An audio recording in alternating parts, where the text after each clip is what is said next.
Shalom, shalom, shalom. Soyez tous bénis dans le nom de Jésus. Donc, c'était pour partager une petite exhortation par la grâce de Dieu. Voilà. Pour nous faire du bien, pour nous encourager. Voilà, ça fait partie, n'est-ce pas, de la communion fraternelle. La Bible dit qu'on doit s'encourager, on doit se fortifier les uns et les autres. C'est une parole, le partage. Voilà, c'est dans ce sens que je fais cette vidéo. Seigneur, je bénis ta parole, éternel, Dieu d'Abraham, Dieu d'Isaac, Dieu de Jacob. Je prie enfin que toi seul, par ton esprit, tu puisses conduire ce moment, que toi-même tu puisses, éternel Dieu d'Israël, Seigneur, faire ce moment, Seigneur, un moment, Seigneur, pour ta seule unique gloire maintenant au nom de Jésus. Seigneur, je prie que je disparaisse afin que tu apparaisses maintenant. Je prie que je diminue afin que tu croisses, ô Père éternel. Éternel Dieu d'Israël, je ne sais rien. Père, je ne connais rien. Je viens juste parler au travers de toi, Père. Laisse que ta parole, Seigneur Dieu de gloire, soit comme, Seigneur, une puissance. Laisse que ta parole agisse dans nos cœurs. Laisse que ta parole produise des bénédictions, qu'elle produise des effets positifs, Seigneur, pour la gloire de ton nom. Laisse que ta parole nous encourage. Laisse que ta parole nous fortifie. Laisse que ta parole, Seigneur, nous console encore et qu'elle nous délivre, qu'elle nous sauve et qu'elle fait tomber les écailles, Seigneur, de nos yeux maintenant au nom de Jésus. Seigneur, bénis ta parole, sanctifie-le maintenant. Seigneur, je viens sanctifier l'atmosphère maintenant. Je prie que ton Esprit Saint, Seigneur, prend le règne et la décision de ce moment au nom de Dieu. Saint-Esprit, parle au travers avec moi. Saint-Esprit, parle, que ma chair se taise et que toi, Esprit Saint, tu prennes maintenant l'autorité, maintenant au nom de Jésus. Seigneur, je viens couvrir ce moment du sang de Jésus et je viens libérer une atmosphère du feu de l'Éternel maintenant, afin que tout ce qui va s'opposer à ta parole, Seigneur, soit de nul et sans effet. Alléluia. Gloire à toi, Éternel. Voilà, c'était une petite présentation qui m'a fait du bien, que j'ai voulu partager avec vous. C'est dans le livre de Matthieu, Matthieu 10, à partir du verset 34. Qu'est-ce que la parole de Dieu dit? Il dit: ne pensez pas que je suis venu apporter la paix sur la terre. Je ne suis pas venu apporter la paix, mais le combat. La Bible déclare, Jésus qui dit qu'il n'est pas venu apporter la paix, mais le combat. En effet, je suis venu séparer l'homme et son père, la fille et sa mère, la belle-fille et sa belle-mère. On aura pour ennemis les gens de sa famille. Voilà pourquoi le Seigneur nous demande de ne pas trop s'attacher. De ne pas trop s'attacher à l'homme. Que ce soit même ton père, ta mère, que ce soit ton frère, tu ne peux pas trop t'attacher parce que l'homme, n'est-ce pas, peut nous décevoir. Même nos parents peuvent nous décevoir, nos enfants peuvent nous décevoir. Ton mari peut te décevoir, ta femme peut te décevoir. L'homme peut te décevoir et nous savons que nous, en tant qu'humains, nous avons nos émotions, nous sommes sentimentaux, nous les hommes. Nous avons ce cœur. C'est normal parce que nous sommes chers. On a des émotions, on a des sentiments. Donc, quand tu t'attaches trop à la personne, tellement à la personne que le jour que la personne te déçoit, tu te sens mal, tu te sens très mal, tu souffres de ça. La même chose qu'il y a des couples quand ils divorcent, ça devient très difficile pour eux de remonter la pente. C'est comme dans des relations et tout ça, des parents qui ne parlent pas avec les enfants, parfois c'est dur. Voilà pourquoi il ne faut pas... Et voilà pourquoi il dit, celui qui aime son père ou sa mère plus que moi n'est pas digne de moi. Donc si tu aimes ton père et ta mère plus que le Christ, quand tu n'es pas digne, c'est fort, hein, parce que nos enfants sont ce qu'on a de plus cher. Donc il dit, si tu aimes ton père ou ta mère plus que moi, tu n'es pas digne de moi. Waouh, c'est fort. Voilà pourquoi tu dois d'abord avoir pour Christ le centre de ta vie. C'est à lui que tu dois couler tes larmes. Lorsque tu souffres, lorsque tu te sens mal, va au pied de la croix de Jésus-Christ et pleure. Pleure, bien-aimé, va au devant de lui, pleure. Il n'y a que lui qui peut te consoler dans les moments où tu vis, les moments de souffrance, les douleurs que tu vis, oh Rabashik, les persécutions que tu vis, les souffrances que tu endosses, le rejet que tu subis dans la société. Il n'y a que Dieu pour te consoler, pour te faire du bien. Voilà pourquoi ne t'attache pas à ça, ne fais pas de l'homme comme si cette personne, sans lui, tu n'es rien. Ne fais pas de cette personne comme si sans cette personne, tu n'es rien. Alléluia. Fais d'abord ton Dieu, ton père et ta mère. Parce que lui ne va jamais te décevoir. Le Seigneur ne pourra jamais. La Bible déclare que celui qui se confie en lui ne sera jamais confus. Voilà pourquoi il dit dans le livre de Jérémie 17, verset 5, que maudit soit l'homme qui se confie à l'homme. Il dit maudit, toi tu te confies à l'homme, comme si l'homme était ta source de bénédiction, comme si sans l'homme tu ne peux rien faire dans ta vie, comme si sans l'homme tu ne peux rien. Il faut savoir que c'est Dieu qui t'a créé et Dieu a un plan pour toi. Il dit qu'il a que les projets de bonheur et non de malheur pour toi. confie-toi d'abord à l'Éternel, le Dieu d'Israël. Celui qui se confie à l'homme, qui prend pour appui la chair. Tu peux prendre pour appui l'homme, bien-aimé. Tu vas quelque part travailler. Ne compte pas d'abord sur tes relations, mais regarde d'abord à Christ, parce que la relation sur laquelle tu comptes peut te décevoir. Ben oui. Regarde, tu dis, Seigneur, voici mon dossier. Touche les cœurs des gens. Dieu peut toucher les cœurs de Dieu pour toi. Dieu peut toucher. Ne cherche pas des voies tortueuses pour arriver à tes buts, à tes fins. Ne cherche pas des moyens désastreux pour atteindre tes buts. Non, bien-aimé, tu es un enfant de Dieu, tu as l'Esprit de Dieu en toi. Ne cherche pas ces choses-là. Ne défie pas la parole de Dieu. Ne te détourne pas de voix du Seigneur pour justifier que non, le Seigneur comprend. Non, bien-aimé. Tu es un enfant de Dieu. Cherche à plaire à Dieu. Voilà pourquoi il le dit dans le livre on va lire ça dans le livre de Psaume. Je vais chercher ça. Dans le livre de Psaume, qu'est-ce qu'il dit qu'est-ce qu'il dit dans le livre de Psaume? Ça, c'est la parole de vie. Voilà pourquoi c'est important. Ne prends pas pour appui l'homme. Ne prends pas pour appui l'homme. C'est ce que la parole de Dieu nous dit. Parce que l'homme déçoit tout le temps. Il dit, heureux l'homme. Voici l'homme heureux, qu'il n'écoute pas les conseils des mauvais gens. Alléluia. Il ne suit pas les âmes de ceux qui font le mal. Il ne s'assoit pas avec les moqueurs. Au contraire, il aime l'enseignement du Seieur. Il redit, il est comme un arbre planté près d'un courant d'eau qui donne ses fruits à sa saison et dont ses feuilles restent toujours vertes. Cet homme réussit dans ses voies. Quand tu te plais dans le voie de l'Éternel, la Bible déclare que quand tu te plais dans le voie de l'Éternel, quand tu ne marches pas en compagnie de mon cœur, quand tu ne suis pas les conseils des méchants, bien aimé, la Bible déclare que tu es, n'est-ce pas, tu es comme un courant, un arbre planté au bord de l'eau qui donne son fruit au bon moment et dont ses feuilles restent toujours vertes. Et tout ce que tu fais dans ta vie te réussit. Bien aimé, ne cherche pas les voies autres que les voies du Seigneur pour réussir. Bien aimé, attache-toi à Dieu. C'est ce qui est arrivé à Joseph. Bien aimé, il a cru à Daniel.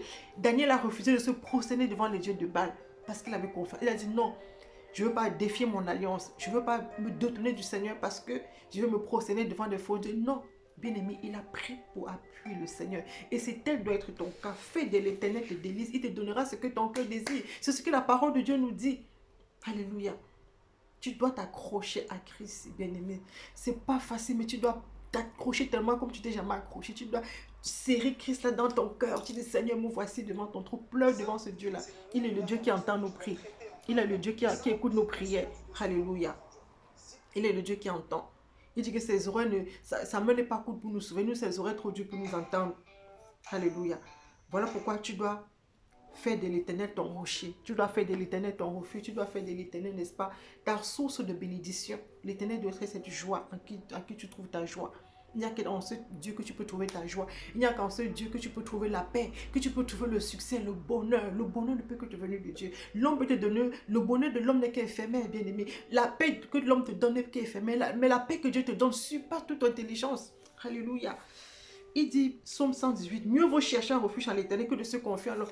Mieux vaut chercher un refuge en l'Éternel. Mieux vaut chercher un appui à l'Éternel que de se confier à l'homme. L'homme nous déçoit toujours, bien aimé. Les hommes nous déçoivent de façon bizarre. Les hommes vont toujours nous décevoir dans la vie. Ça peut être ton mari, ça peut être même tes enfants, ça peut être la personne, même dans l'église même. L'homme peut te décevoir. Ah, pourquoi prends pour appui l'Éternel? Confie-toi à l'Éternel, bien-aimé. Ce n'est pas facile. Le temps va durer, mais continue à pleurer devant ce Dieu-là. Continue à crier comme Dieu-là, comme Anne. Elle était mortifiée par sa épouse, mais elle a tenu, bien-aimé. Elle s'est accrochée à ce Dieu-là. Elle a cru, bien-aimé, crois. Ça dépend de l'état de ton cœur. Comment, quand tu vas faire ce Dieu, est-ce que tu crois? Est-ce que tu as de la foi? Oh, Rabaché, que Dieu va écouter, que Dieu va t'exaucer. Quand tu vas devant ce Dieu-là, quand tu vas pour tes doléances, est-ce que tu as la foi? Est-ce que quand tu es dans les douleurs, dans les souffrances, dans les épreuves, quand tu as l'impression que tout te tombe du ciel, que rien ne va marcher, tu regardes de gauche à droite. Mais quand tu marches avec les yeux de la chair, tu ne peux pas voir parce que Dieu a un plan pour toi. Dieu a un plan plus loin que tu ne peux imaginer, bien-aimé. Il dit que ses voies ne sont pas nos voies et les pensées du Seigneur ne sont pas nos pensées. La Bible déclare qu'il fraye un chemin là où il n'y en a pas. Dieu va frayer un chemin pour toi là où il n'y en a pas. Là où tu crois que tout semble perdu, tout semble complètement inexistant pour toi, tu te demandes, mais Seigneur, mais comment je vais faire? Me voici à mon âge.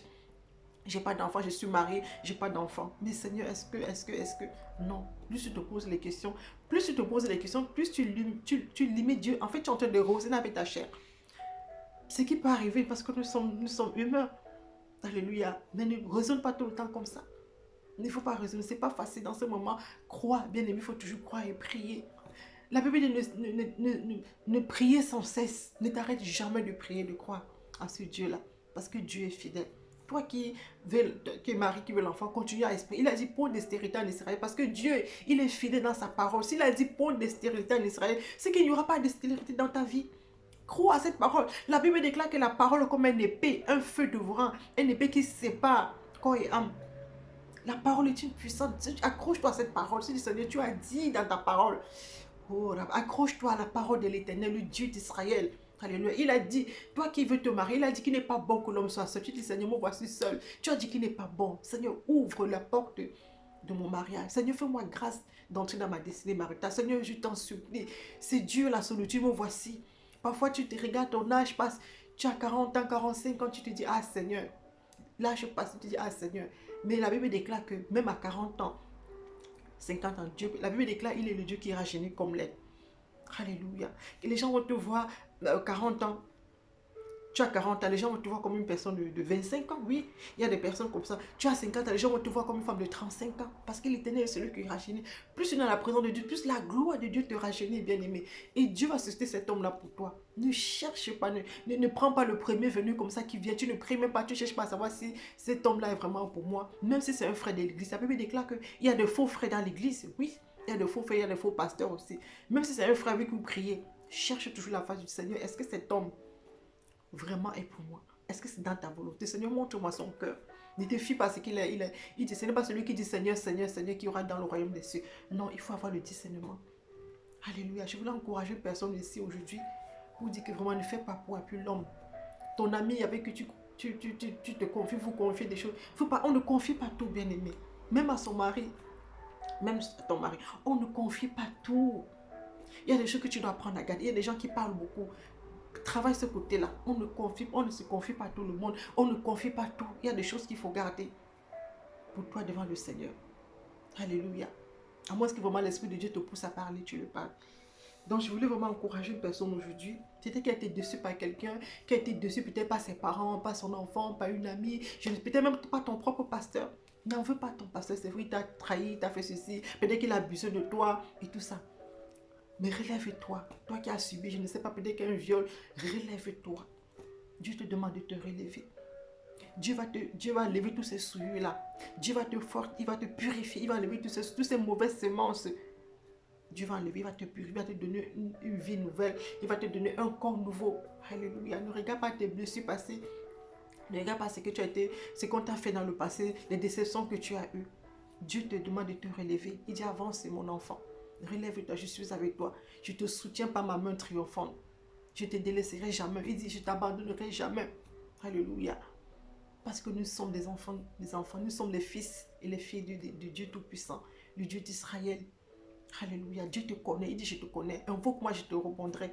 Je t'annoncerai des choses cachées. Il dit, je connais ton nom. Avant que tu le naisses, je t'avais déjà vu.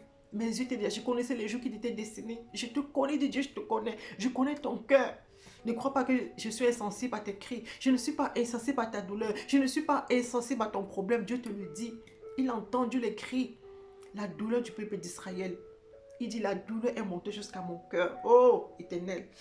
Oh, Rabashi. Il dit, la douleur est montée jusqu'à mon cœur. Et Dieu s'est souvenu de son peuple. Il a fendu la mer rouge pour délivrer son peuple. Dieu peut frayer un chemin dans ta vie. Là où tu crois que tout semble perdu, Dieu peut frayer un chemin. Alléluia. Donc sois béni aujourd'hui au travail de ce live, de cette petite exhortation par la grâce. Sois encouragé, mon frère et ma soeur. Je suis la soeur Adèle. Que Dieu vous bénisse, Seigneur. Je prie, Seigneur, que tu soutiens mon frère et ma soeur qui vit des moments difficiles, qui a peut-être déçu. Cette femme qui est déçue par son mari, cette femme qui se trouve dans le divorce, cet homme qui se trouve dans le divorce. Seigneur, je prie que tu la relèves dans ce moment d'épreuve. Cet homme, papa, cette femme dont son mari l'a abandonné avec les enfants, il ne sait pas comment faire, comment s'en sortir. Mais tu es le Dieu qui voit le cœur. Seigneur, je prie que tu la consoles. Seigneur, je prie que tu la relèves. Mon frère, papa, qui, en ce moment, qui peut-être que sa société tombe en faillite, ou il a perdu son travail. Seigneur, relève-le. Seigneur, la Bible déclare que tu n'as que des projets de bonheur, non de malheur. Tu ne prends pas plaisir à voir tes enfants souffrir, éternel. La Bible déclare que le malheur nous arrive, mais tu nous en délivres. Seigneur, délivre ton fils, délivre mon frère, ma soeur, qui est dans le moment de détresse. Seigneur, console et suis les larmes, oh Dieu. C'est toi que j'invoque, toi, le Dieu d'Israël, le Dieu tout-puissant. Oh Rabaché, oh Jéhovah, oh Yahvé, manifeste ta grâce, manifeste ta puissance. Lève-toi, éternel. Et que tout combat, Seigneur, qui vit mon frère, ma soeur, Seigneur, que tu accordes la victoire maintenant, par la puissance de la résurrection de Christ maintenant, au nom de Jésus. Seigneur, donne la victoire à tes enfants, donne des succès à tes enfants, Seigneur. Je t'en supplie, je te le demande. Relève mon frère et ma soeur. Oh Yahweh, tu as dit que ceux qui sont courbés, Seigneur, tu les relèves, éternel.